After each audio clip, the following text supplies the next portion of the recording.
before we get into the show, though, since we pre-recorded this one, I've got an additional entry to the end of year wrap up. I want to give a shout out to a friend of the show, who's been on a few times before, Lucy from Armored Angel, because he sent me this 12-inch vinyl edition of the Baptism in Blood album. So shout out to Lucy for sending this up to me. Make sure you go and grab yourself a copy to kick off the new year. You can see it's a full release. Looking forward to spinning that one over the break. So a little addition to the show. Also, something we didn't mention, grab yourself a pair of moss shorts. It's going to be hot this season, and I've only got a few left. So the quicker I can get those out and onto people, the more that you can enjoy them. Because at the moment, no one gets to have the joy of moss shorts while they're sitting in a box in my storage. So go grab yourself moss shorts. And let's kick off the episode. This is a two-parter. You'll see what we mean by the end of it. Cheers for listening. Let's get into it. Hey, how you doing? Welcome to the Canberra Metalheads podcast here with end of year edition. We're looking at season 6, episode 5, which is all from all of the episodes we've done, episode 98. So we're getting in the high of the double digits. Joined here with JDecay and Lukey Lucifer. How you doing? Going on? Yeah, good boys. How are you? Yeah, good man, good. Good. What a year it's been. A bunch of great gigs, and probably my highlight for the year so far was when we caught up at my place and recorded this episode in person. That's been the highlight so far. So we get to have the meta look back at the look back. So we can look back at us looking back for the year, and only we knew about it because no one else will ever see or hear that episode. Because I didn't record the audio. So we now have a point of reference of us talking with no audio over the top. And to prove it, I'm going to slice in a bit right here just to prove to anyone at home that we were sitting around at my place. Yeah, I don't know where I'm going to put it, but Jay's pointing somewhere. I might just randomly place it wherever Jay points. Just random clips. Perception. So yeah, what we did is we got together in person to practice for the next time that we recorded this in Google Meet. But to be honest, now that we got the premium Google Meet, this is actually pretty solid. Pretty solid indeed. Yeah. Yeah. So as tradition, our end of year episodes usually have a end of year wrap up, and for this episode we've chosen to go through some of the albums for the year. One that was featured on the show is the Amorium album, Rosewater Black. So Lukey, I remember you've been an Amorium fan for over the years, comparing them to all different albums. What do you think of that one? So far, obviously, with the progression of music and bands, and as musicians go, this is probably my favorite release from In Memoriam so far. It's really cool to see the progression musically, and the sound evolution as well. Like I said with the previous album, when we were talking about that, whenever that dropped, a few years ago now, 2 years ago, 3 years ago now. That was the nice, follow up and lead on to the initial album there, and of course with the addition of Dave on vocals, I think it is really nice to see that progression. The entire album was solid. It's one of them. I felt very similar to how I used to feel when I was a kid listening to Doom and sort of sludge albums and stuff, where you look at it and you're like, oh, it's only got a handful of tracks on it. What a jip. And then every song is a marathon. It's not like they're by no means old school Opeth, like 15, 20-minute songs or anything like that. But they're still, 6, 7, 8-minute songs. So the entire album's a solid listen.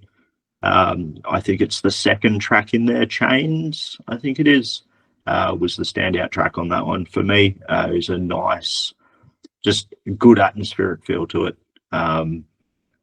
Yeah, and I think, as I was saying when we first recorded this episode, it's really refreshing. I think nowadays too, with a lot of bands sort of jumping on like Spotify and streaming services for their music and stuff, to go through and listen to or see the bands listed, references and influences and all that sort of stuff, and have that list actually be a solid, oh fuck yeah, I can hear that influence, I can hear where they get that, the influence from Dark Tranquility and all that sort of stuff, like it's really nice. So yeah, I rather enjoyed it, but I'm also a sucker for Aussie metal, so anything's better than nothing, but this is definitely a standout. Nice. Good stuff. Yeah, it definitely goes back to I think that I don't know if environment influences bands as much as what I'd like to think it does. You think of Norwegian black metal, you think about cold, dark, sort of atmospheric music, and I think that Canberra, even something like Amorium, which is often referred to as death metal, has some like black metal vibes to it, being like in a cold, dank climate. And I also know that a lot of the dudes in the bands are into black metal, so that's an influence as well. But the thing I liked about this album wasn't just the music, because I think Amorium is always puts on a solid show, but the branding behind the album, it's like all that with all of the color themes of the album and branding and stuff and merch, it all ties together. So yeah, really learning the arts of the brand strength. Yeah, definitely there was some solid promo on that, which was nice. I feel a lot of bands in recent years have fallen behind a little bit on the promoting shit. So it was nice to see some solid promo. It's also hard to promo stuff with such a digital age. Like, gone are the days with physical releases being like the thing that everyone was getting hyped about. And now it's kind of hard to like hype it when you're just pushing a URL. Yeah, or whatever. That's when other media forms come into play, man. You got to have like a lyric video or a video clip or those kind of things to push out with it. There's heaps of good ways to do promo. I've been myself on the big promo binge for my stuff for the last 3 weeks. Managed to get a whole bunch of interviews and stuff. But the best way to do that is to tour, man. And those guys, I caught them the other night with Harakiri in the Sky on that tour with your mate, which wasn't, I remember we caught up with them when they were doing their solo tour, but this time they were doing a national support for Harakiri in the Sky. And again, another amazing set. The thing that I liked about the new Amorium album was that it was a bit more melodic. There was like a lot more like bigger sounds and soundscapes, and it kind of made it be different to other things that I've heard in that genre. You know what I mean? It kind of, not funeral doom or whatever, but it kind of had a bit more atmosphere than what they'd had before. It made it a standout album of theirs for me. Yeah, good stuff. Well, we've all weighed in on the Amorium album, which segues us perfectly into our next section. Now, we do have one other song to review later, but between when we recorded this in person and when we are recording this with the chat, it makes it perfect timing, because I've seen, speaking of online promo and lyric videos and stuff, we've always tried not to look like we're promoting our own stuff too much, man. But I've seen that Project Ultimate Satan has a physical release that I've seen recently. I think that no one's going to be mad for you promoting this on the show because we're tying it into the end of year edition, things that have come out this year. People will probably be more mad if you didn't. So tell us more about the behind the scenes on the Project Ornaments 8 and stuff. Well, the launch is 29th of November. Yep. That's for the album. The album's called The Opus Satanis. We've been doing a bunch of PR trying to get that out. We released the lyric video for the Nocturne Immortalis, which is our latest lyric video. You can check that out on our YouTube. I'm just stoked to finally be able to release the album. You guys probably know we finished it up in 2021. Yeah. We've been kind of waiting on the right opportunity to have enough funds to promote it properly, enough people to be able to push and do it live and do a tour and do justice to it. You know what I mean? Yeah. Even in 2022, we were trying to look at vinyls to get printed, and the vinyl shortage. Like, yeah, Taylor Swift put out a vinyl and it fucked the market. Well, Great. Only fuck the market if you were someone else trying to put out a vinyl. Yeah. Now you mentioned that your show's on the 29th of November. No. That's the album launches then. Oh, right. We have a couple of shows coming up. Yep. They're in Melbourne and Adelaide on the 27th and the 28th of December. Yeah, okay. So, far out. We that probably mystical won't... week between Christmas and New Year. Yeah, well, you got to stick it to the Zartan somehow, man. Like... Yeah, I like Black Christmas. It makes you know. I just laughed so hard my fucking cam shook. It looked like there was a fucking earthquake. Trust the cunt is meant to be recording it to fuck up the whole thing. Yeah, anyway. But it should be fun, man. We're Puss is yet to leave Canberra. We were lucky enough to open for Heathen Fest a couple of years back, and that's been kind of we've been doing test bed stuff, so a lot of it's trying to get our rig right and trying to get our live stuff working. A lot of people don't realize how much goes into getting that to sound as album accurate as possible and that kind of thing. There's been a lot of work go into that live stage rig and making sure that everything is easy enough to use and it doesn't just fall apart live.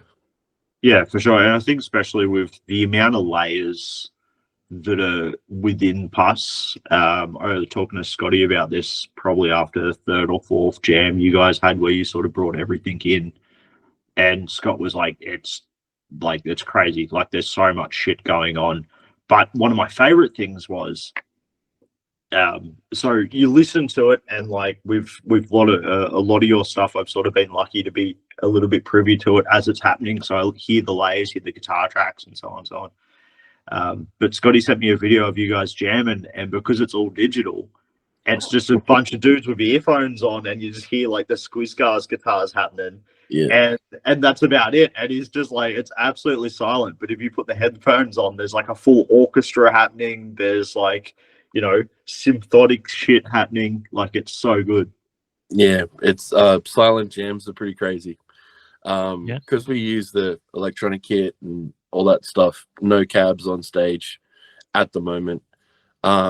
Hoping to be able to do that for the tour, because basically we wanted it to be the same as the album and have the same kit and the same sound, but if we have to share backline and we have to share like drum kits and stuff, it makes sense to not chuck their kit off and then chuck an electronic kit up and do all that kind of thing. It kind of pushed us down in like where we would be on the bill. So instead of being like second or third, we'd be first and opening because the kit was annoying to put on and put off with backline stuff. So I don't know, that it kind of affected us, but we now have all of it triggered, and everything goes into the gear, and I've got all that sorted. We got Gareth on doing our sound now as a Nice. touring soundy, so that was another big step up. Is I would have to do it all myself and be present and be trying to do my part of the band, whereas now I've got Gareth and he can handle it. And yeah, it's awesome to have that responsibility with another person and just be able to trust that he's going to look after everyone and going to help me run my ship and we get it going. You know what I mean? Nice. Yeah. And I think especially when they're a permanent fixture of the bands, they know where it's meant to be, how it's meant to sound. When it doesn't sound right, like you guys would have seen this time and time again with bands coming through, like the Basso, with their own soundy, and it's sort of like it generally throws your house soundy off a little bit, but like to have that sound, especially touring bands, people get to hear it and hear how it's meant to sound, as opposed to I think I'll turn the drums up. Yeah, there's also little fun things with that though. So if you're going from venue to venue and you're changing kind of each night's a different mixing desk, and most sound guys should be able to quickly change into do whatever they need to do, right? Then you got room dynamics and all that stuff. With us, we run ours as a sub mix, and people hate it. So like, where our mixer is mixing on our sound desks, and so we just give them 2 out, and they're like, "What? Only 2 channels?" And like, it's like all they have to do is drive it like a CD player. Yeah, it's the ultimate fucking pass me the aux cord. Yeah. And then Gareth stands there with the iPad and fucking mixes over the shoulder. It's not a fuck you to them as a sound engineer. It's because we want our own sound, and I can't afford to get all that pass through gear. Like some of those 3-way switch box things are worth like $6-7 grand, man. Like, I've already spent 20-ish on my rig. I don't need to spend any more. Yeah, true. Yeah. The old expense there. We covered all that off, but this episode goes out at the start of December. So what I'm going to do is to announce the upcoming release for you guys. I'll make this clip here and just so that people know that to check out the album that we've just been talking about now. Go over to Project Ultimate Satan. You can check it out. Release on the 29th of November. Perfect for a Christmas gift. Get it up, yeah. All right. The final one, which falls into the reviews, is one that I'll kick it off with. I got sent this from friend of the show, Josh Nixon. He sent through a sample for the new Pod People release, like a pre-release sample for God Help You.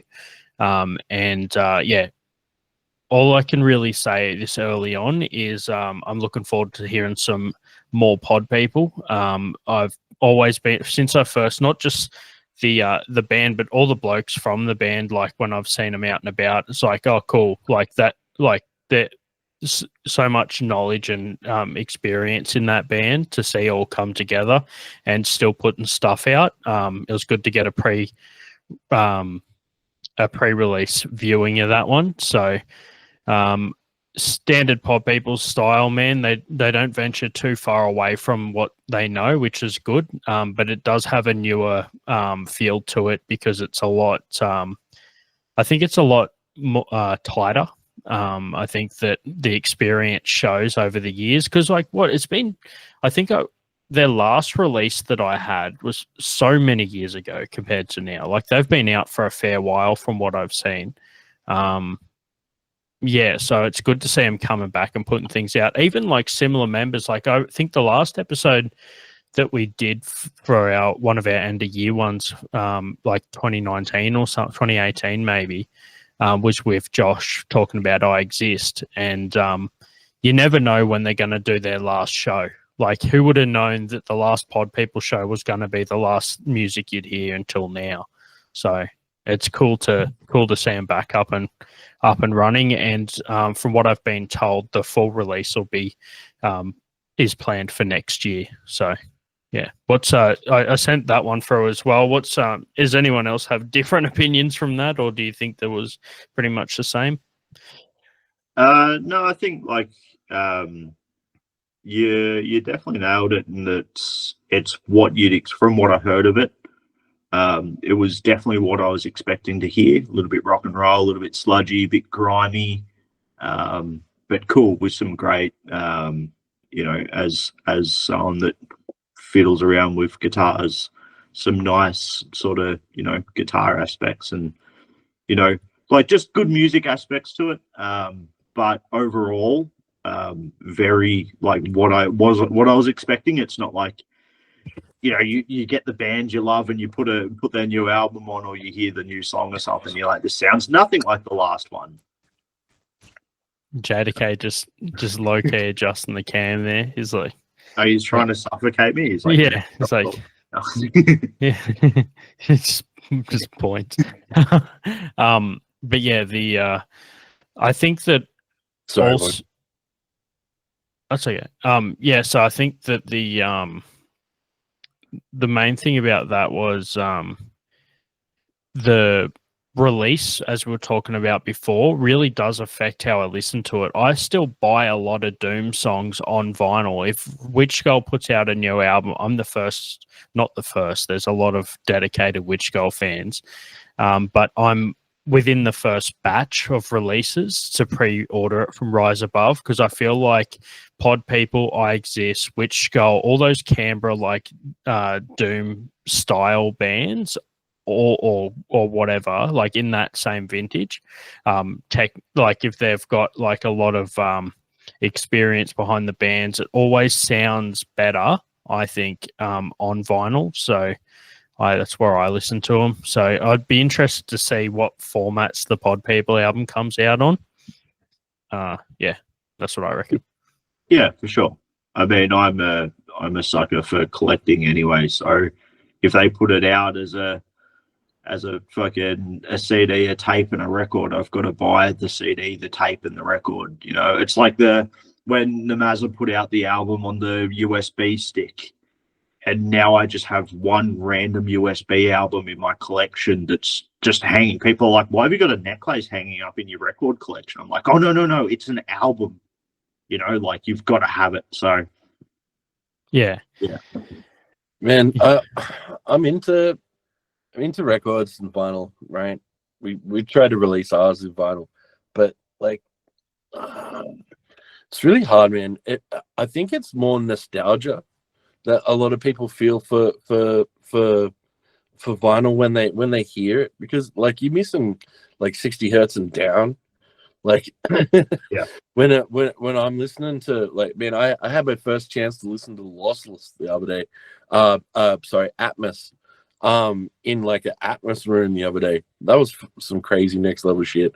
Well, and it's like sets the plane for like what we're listening to. But I definitely get what you're saying about the anything that kind of doomy kind of does sound pretty cool on the vinyl and on the record player. But I reckon the lo-fi.